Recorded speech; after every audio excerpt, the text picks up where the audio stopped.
Hello, everyone. Hope you're doing well. We've got a relegation battle on our hands on Tuesday night. Leicester City against West Ham United. I'm pleased to be joined by Rick from Big Strong Leicester Boys to get his perspective on all things and obviously talk about the managerial situation. So let's start with that, Rick, if you don't mind. Ruud van Nistelrooy, you happy?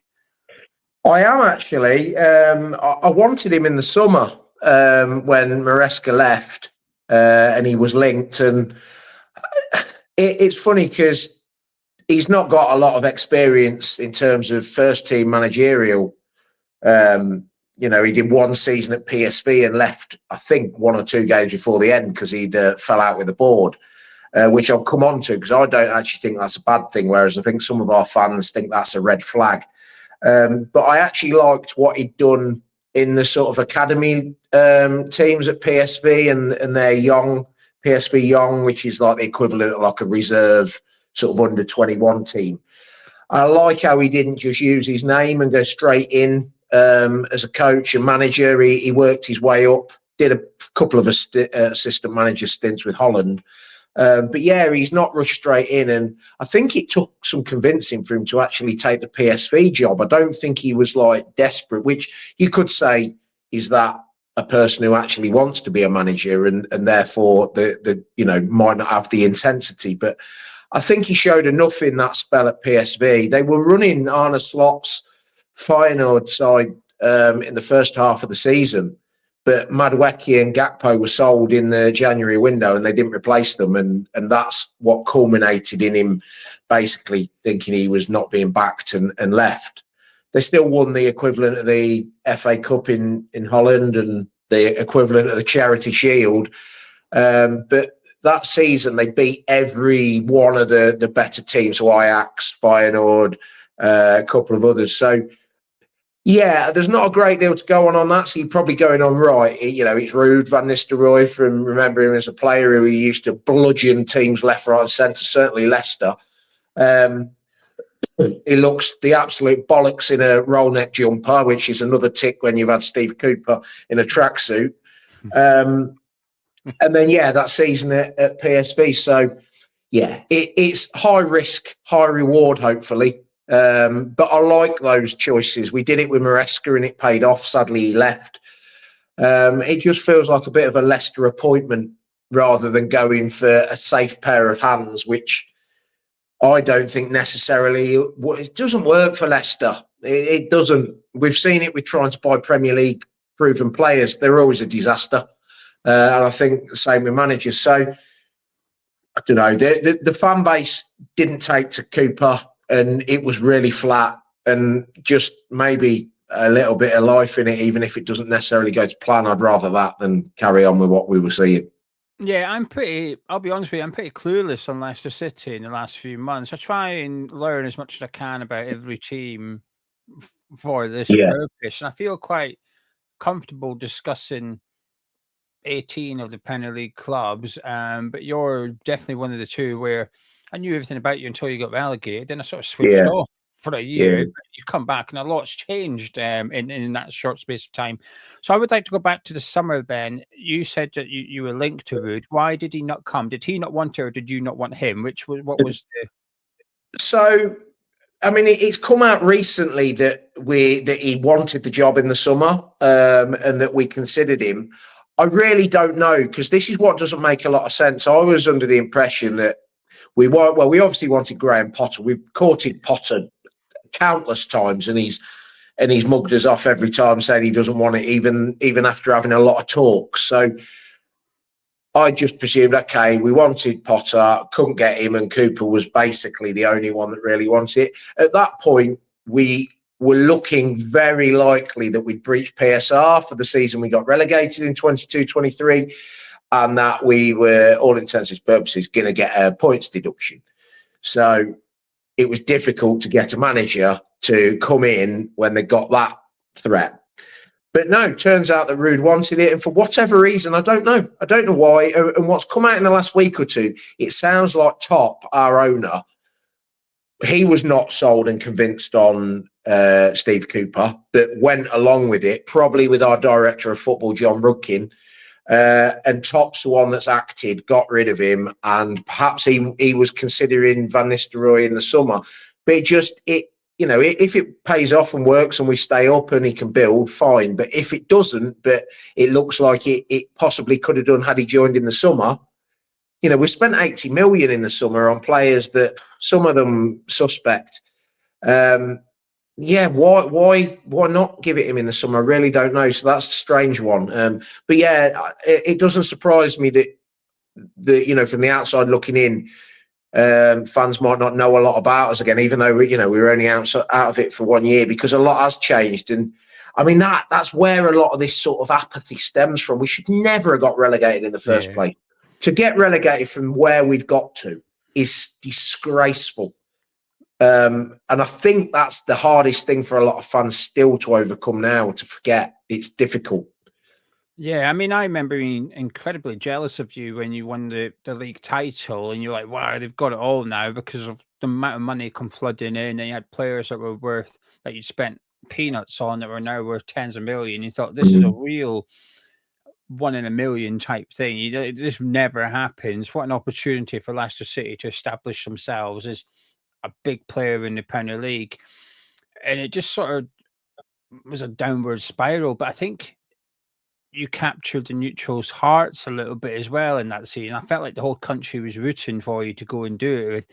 There was a nice story about Vardy. There was the success of if you get your scouting right and bring in players like Mares. And it was just a lot of people were envious.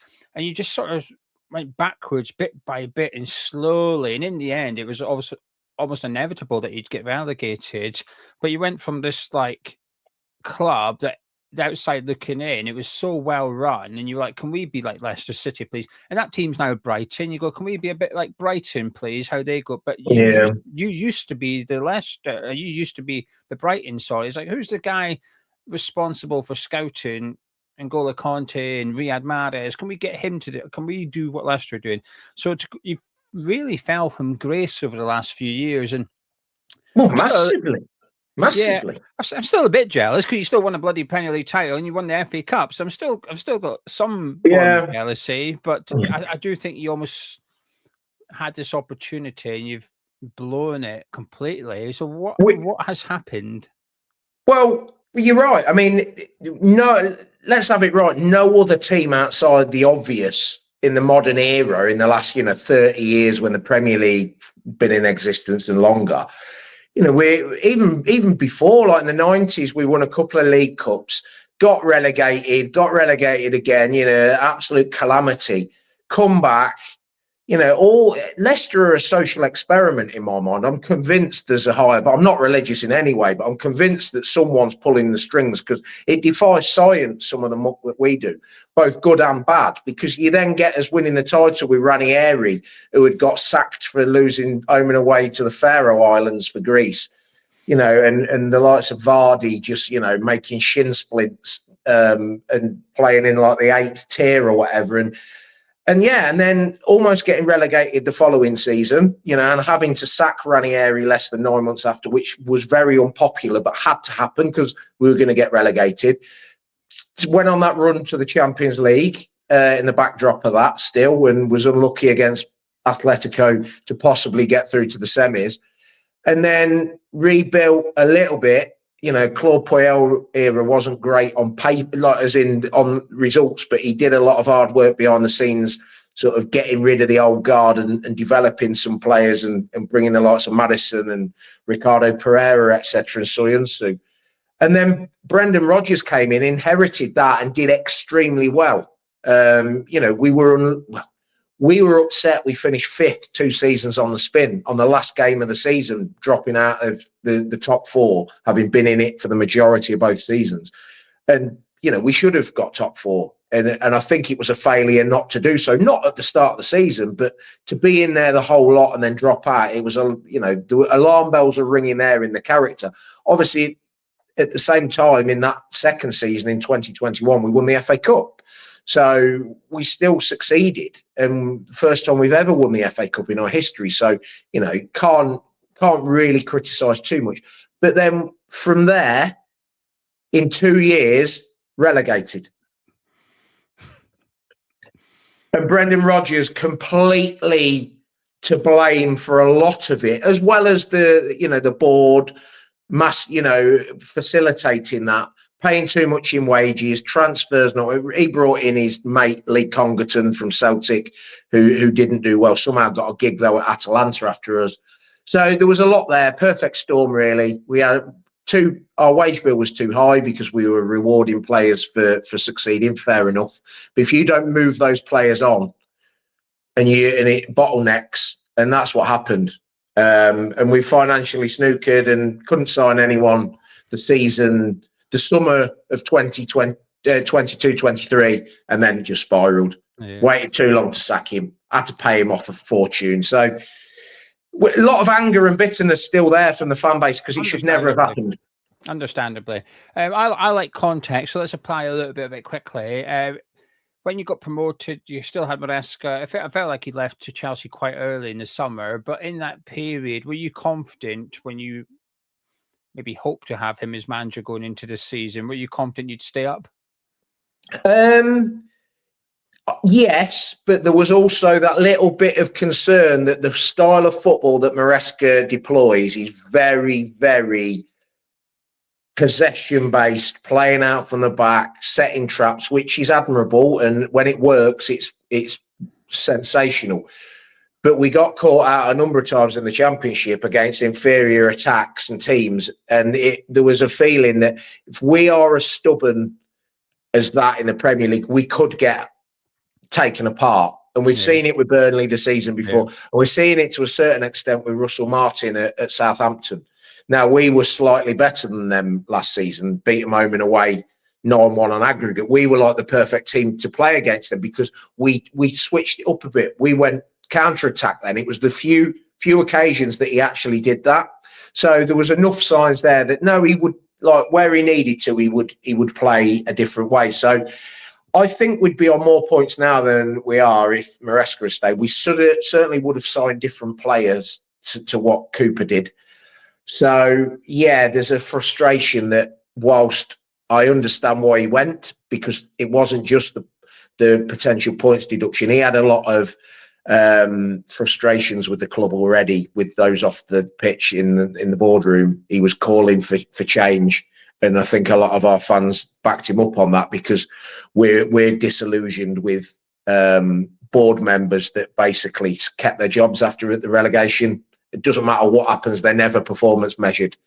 Yeah, so I don't know what it would take for them to be replaced. And funny you should say earlier about go and get the scouts who scouted N'Golo Kante and Mahrez. Funnily enough, our CEO and director of football have never ever been headhunted. Yet everyone else in our club that was exceptional off the field was headhunted. So that to me tells a story as well, which might be why we're in a little bit of the trouble we're in now. And I assume you weren't really keen on Cooper, and that your confidence dropped a little bit when he was appointed. I wasn't enamoured when he was appointed. What I did think he might bring was he's got a strong pedigree of bringing through academy players. Yeah, won the World Cup for England under-17s, brought a lot of players through at Swansea, and yet we've got a fairly good academy. As in we bring through players. Overall, it's hard to measure, but we've got a track record, and he didn't do that.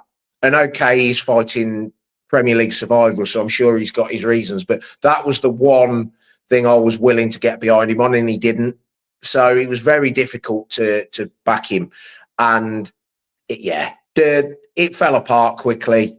Hard to put your finger on it because we weren't getting slapped about like we did on Saturday against Brentford. We should have done. We rode a luck a number of times. You look at the stats, the amount of shots we've faced. I mean, our goalkeeper's unbelievable, and if it wasn't for him, we'd be like out of sight already at the bottom. But it just didn't work. I think both parties will put it down as one to forget and move on.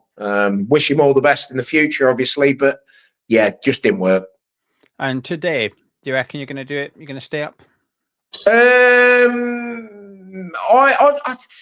I do believe in this squad. It needs surgery in January because unfortunately we've suffered a number of injuries already. And there are a couple of positions we're really weak in, mainly at the back. I think we can, because I think there's a lot of pony in this league. I really do. You'll know that. You've seen it. You've been in it for more years than we have. I think you can come up and give these teams far too much respect. Yeah. You've just got to believe in yourself, and I think we can, but it'll be tight. There won't be a lot in it. If we do it 16th, 17th, I'm not envisaging us being like 45, 50 points. I mean, we're only on 10 and there's only 25 games to go. So we need to average more than a point a game now. Just lastly on Leicester, very quickly, I recorded my preview with Gonzo earlier, and he asked me about Leicester's points deduction. Usually I'd have the answer, but didn't. What's going on with that? Is it still up in the air, or is it being... So for the 22-23 season, yeah, it seemingly, look, we've somehow played the system so well that we are unable to be given a points deduction, because the rules that the Premier League have written and the rules that the EFL have written, and this loophole about when the financial accounts are your financial year end, we manage. I mean, whether we deliberately did it, I mean, you can't have the foresight that you're going to get relegated. So why would you? Certainly, again, from where we were at, but it's somehow come about, and we hired this Nick DeMarco, who's like the Houdini of sports law. And yeah, we're the very, very senior independent lawyers, on this independent commission panel, have deemed we can't be charged. So the Premier League are supposedly assessing their options, because there is a Rule X that you can appeal the independent commission, but you'd have to. It's not just because you don't agree with the decision. You'd have to have fundamental evidence that they have acted in a way that they didn't have all the information, because these are really like senior KCs. So it looks like we've somehow got away with it. What a shambles! Not well, Leicester as well, yes, but the Premier League and all these rules and stuff like that were an absolute shambles. Basically, the Premier League thought they could punish you and discovered they couldn't. To sum it up, that DeMarco is a name sort of half familiar with us. We were linked to him. Weirdly, we were linked to a top lawyer a few months ago because of Lucas Paqueta's ongoing betting allegations. Right, yeah. Suggested that West Ham have perhaps seeked his advice regarding what to do, whether it's to help Paqueta or to then sue Paqueta if he's found guilty. That remains to be seen, but his name's popped up in regards to that. Right, from your team to my team, what do you make of West Ham? I'm surprised how poorly you've done so far. I mean, you won the transfer window, didn't you? Or you claimed to win it, but that's always a danger, because football just doesn't play out like that. The players you've signed, they probably will be half decent, but probably next season, because that's often how it works, doesn't it? Or you'll have a window where it looks crap on paper and they hit the ground running. Yeah, I mean, I'll bat it back to you in a minute about David Moyes, but again, Lopetegui, I thought he did okay at Wolves, and it just fell apart a little bit there. It's still early days. It's easy from the outside looking in. Oh, give them a bit longer and all this, that, and the other. When you're a fan of the team, it's don't insult you in that regard to say give them more time. You had a very good win at Newcastle the other week, and then you've gone and got annihilated by Arsenal, which is, nothing to be too ashamed of. But yeah, curious one, because it looked like you'd strengthened a few positions that had been perhaps what had held you back again, you did well under Moyes, sniffing around top 6, top 7, won the Europa Conference, went close again in Europe at other times. So yeah, I mean, I suppose I'll bat it back to you. What's happened in the last year or so, 2 years maybe, that's perhaps... I think we're very similar. I think Leicester and West Ham have very similar circumstances. In the summer, we both had to recruit a manager, and the board went for who they felt was the safe option. and it's not worked. And I think the big difference is your board has acted ruthlessly and said, we've made a mistake, get him gone and let's do something about it. Whereas our board have said, let's give him a little bit of time. And I agree that if there's any fan base at the minute that can sort of agree with West Ham fans in the sense that don't give him time, it is the Leicester City ones. And likewise, we can understand why Leicester fans would say, no, get Cooper gone. We want him out already. We can go, well, we get that because some of us feel the same about Lopetegui. So there are similarities there. I think to some extent, it just run its course. I think personally, I think the Moyes regime had run its course. Yeah. And I think maybe Leicester had been a bit more ruthless with Brendan Rodgers and decided this has run its course now. It's been successful, but it's gone a bit stale. We need to change it up or whatever. You may have avoided that relegation. I don't know. It's hypothetical. I think we would have done. I mean, we only went down by about 3 points. Yeah, good team. Yeah, so good team. Earlier on, you said regarding the potential of Leicester City staying up, you said there's a lot of, can't remember the word you used, but you said there's a lot of crap in the league, right? Yeah. A lot of pony, I think you might have said. Yeah. Do you include West Ham? Do you see West Ham as relegation candidates? Only if you continue to massively underperform. I mean, you shouldn't be a relegation candidate, but we've seen that it can happen. There are teams that go down or go very close to going down. Usually they get out of it, don't they?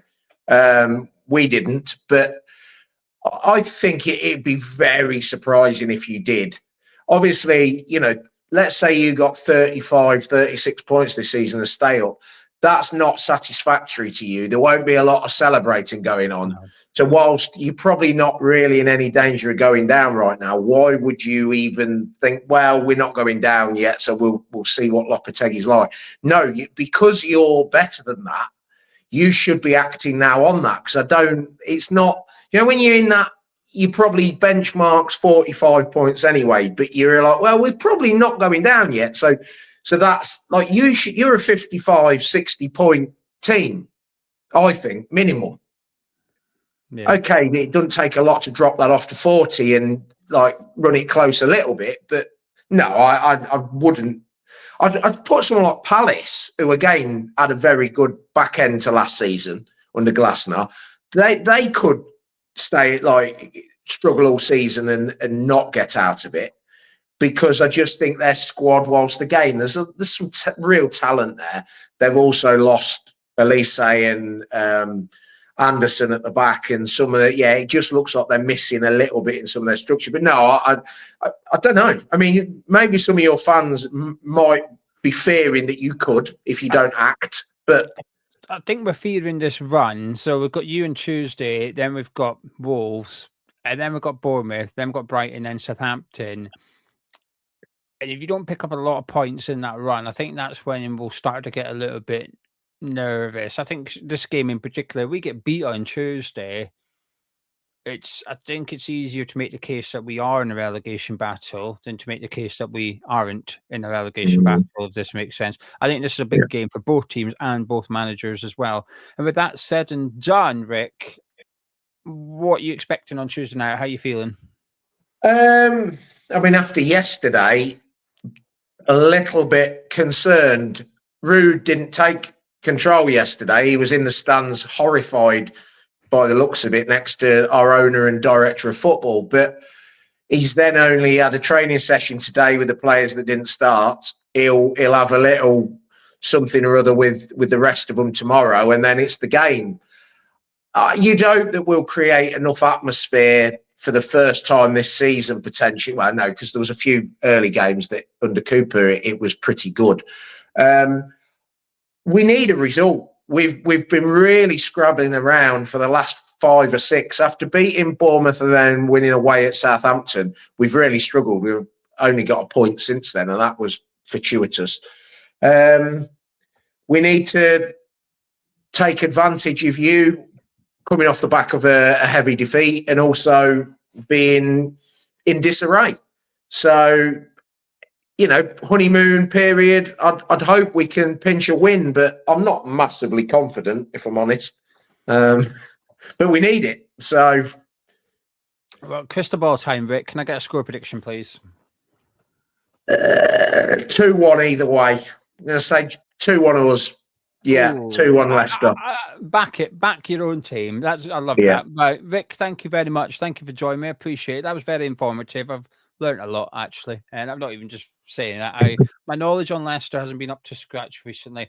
I have failed. I blame the quick turnaround from Arsenal to this game, because usually I'd spend this week researching a little bit, getting clued up. I've not had that time to do it. So thank you very much. If you guys at home have enjoyed it, please do drop a like on it by clicking thumbs up. Subscribe if you're new to the Hammer Chat YouTube channel, and I'll put the links to Rick's social media and the Big Strong Leicester Boys podcast in the description below if you want to hear and see more from them. But Rick, thank you very much, and good luck for the rest of the season. Got nothing against Leicester. You too. Wish you the best of luck. Cheers. Yeah, you too, mate. Take care. Bye-bye.